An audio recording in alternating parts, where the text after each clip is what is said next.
Now, I typically don't make these styles of videos, but because one of you guys suggested it in my comments, I decided to make this video. Matchmaking all the guys and girls who just fought on UFC Perth. I'm not matchmaking everybody, keep in mind. All right, I'm just going to be matchmaking the fighters that I actually kind of care about and explain why they should be matched up with certain fighters based on how the division's playing and all that.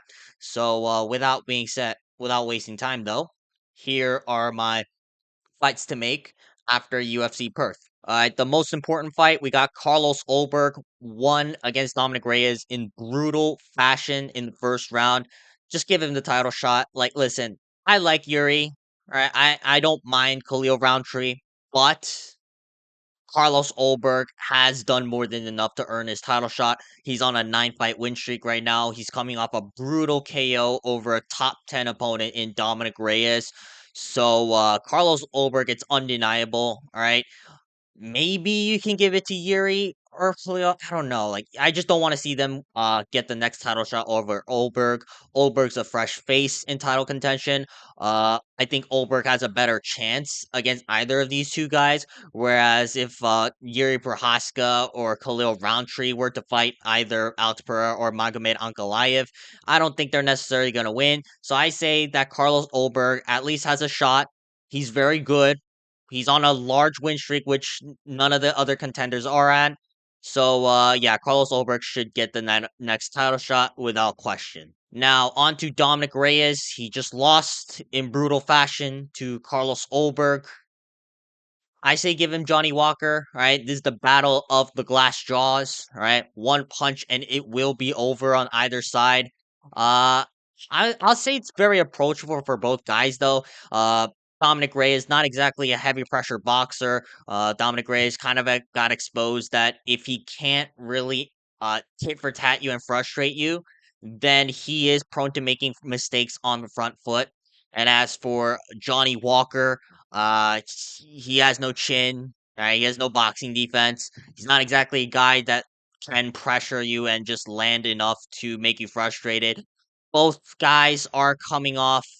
Actually, no. Both Johnny Walker's coming off a win against Ming Yang Zhang. Dominic Reyes again just lost in brutal fashion. Both plus both of these guys have been in the division for a while and they haven't fought each other. So I say Dominic Reyes, Johnny Walker. I think that's the next fight to make. Assuming Dominic Reyes wants to get back in there within like 6 to 8 months. All right, now up next we got Jimmy Crute. He won against Avon Urslan in the first round via submission, pretty dominantly. I say give him Umar Sai. I understand that Umar Sai is a prospect that the UFC wants to build up, but I don't think he deserves a ranked opponent after finishing off Brenson Ribeiro in the first round. Like practically everybody's done that. So I believe that Omar Sy is gonna have to prove himself against someone who's actually pretty good. And I think that Jimmy Crute is actually pretty good. Right? This can be a very fun scrap in the grappling. I reckon on the feet, Omar Sy has the advantage, which is why I would slightly favor him. But who knows? Maybe Jimmy Crute's grappling is just that much more different. So I think this is going to be a very interesting stylistic matchup, and I hope to see this because you don't get to typically see light heavyweights with like very good grappling skills. All right, now for Jack Jenkins, he beat Brad Tavares via decision.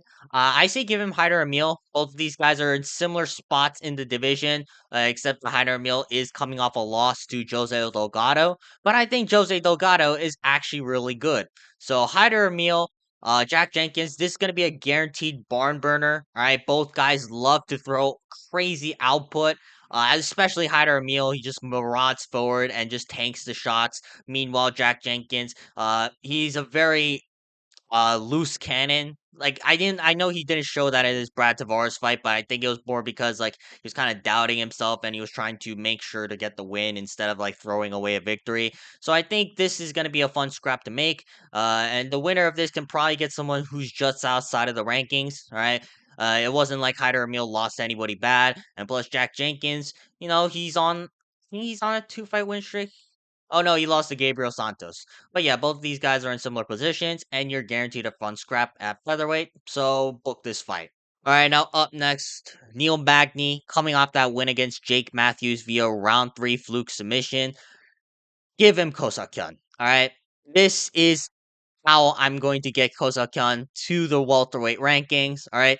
Will this probably happen? No, but I would love to dream so because Kosakyan, I'm going to biasly glaze him. And this is his ticket to potentially get himself against a ranked opponent soon. All right. You got to beat Neil Magny. And if Neil Magny wins this, I guess he's going for back into the rankings, I guess. All right. I reckon that this is going to be a very favorable stylistic matchup for Kosakyan. He's got very aggressive low kicks, and his grappling's actually really top notch. Is there a chance that Neil Magny flukes some shit in the third round? Yes, but hey, that's what Neil Magny does, and I'm willing to risk it for Kosakyan because this is a very approachable matchup. Kosakyan has very good wrestling. I reckon that if Kosakyan can take down Neil Magny at will, like he will probably able to either ground and pound TKO him or just smudge him up for a 30-27 decision. And also, Neil Magny, I understand he's on a two-fight win streak, but the UFC is not gonna give him any favors. All right, they're looking at him as like, how the fuck are you still here at this point? So yeah, Kozakyun, think this is gonna be his ticket into the top 15 soon, by beating Neil Magny by the ground and pound TKO or by dominant unanimous decision. All right, now up next we got Tom Nolan. He's coming off that win against Charlie Campbell. I'd say given Mike Davis, Mike Davis is a guy who kind of just was outside of the rankings for the longest time. And although he lost to Faresiam's actually really good. Mike Davis since then beat Mitch Raposo. So I think both these guys are in similar spots. All right. The winner of this can probably get someone within the top 20 of the lightweight division. And I reckon Tom Nolan would probably win this fight based on momentum, based on activity, and just based on finishing capability. But I wouldn't sleep on Mike Davis because Mike Davis is actually really good. So this is going to be a very interesting fight to make, and the winner of this can prove that they're like legit and potentially find themselves close to the rankings of the lightweight division. All right, now for Charlie Campbell, coming off that loss to Tom Nolan. Yeah, you gotta get a redemption arc over here, and the way you start your potential redemption arc is by redeeming Anshul Jubilee.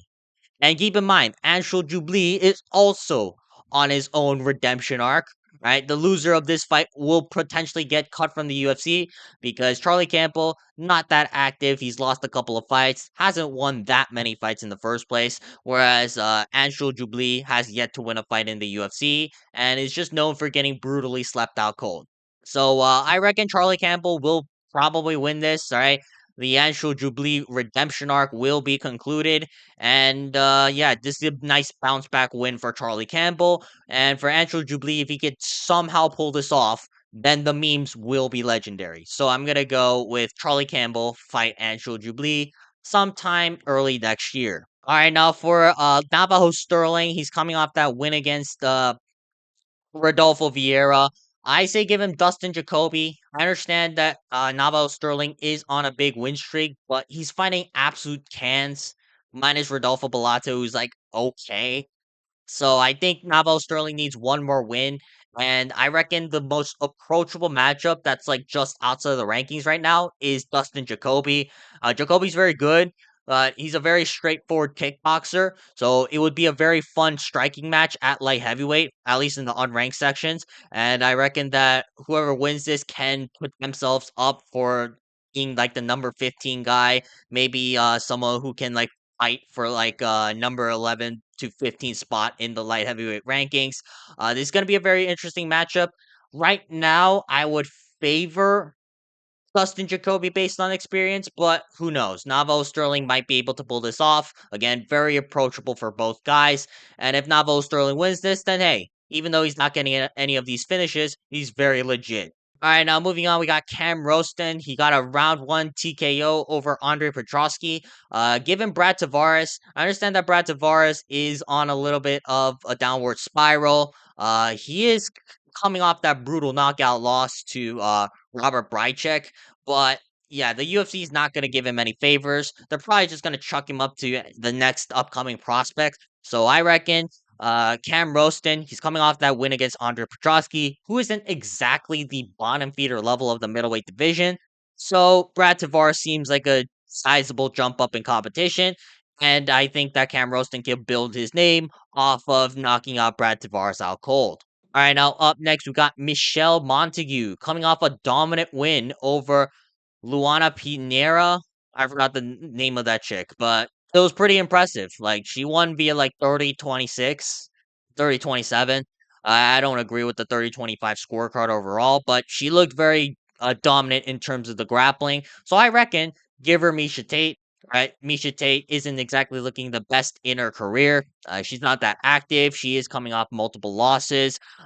She is getting older as time progresses. So I do believe if the UFC wants to build a prospect at women's bantamweight, give her to Misha Tate. Misha Tate was a former champion, I believe, at some point, and she has a very big name value, at least at women's bantamweight. So Michelle Montague, if she comes off an impressive win, especially by out grappling Misha Tate, I think that would be very impressive, and I think that would like kind of catapult her as a potential prospect in women's bantamweight. And last but not least, we got Alexia Thainara.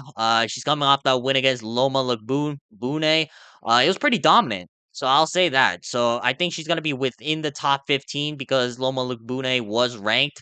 Uh, I'd say give her Amanda Ribas. Amanda Ribas isn't exactly at the best of her career. She's coming off a few losses, and she's probably gonna have to fight towards the back end of the rankings.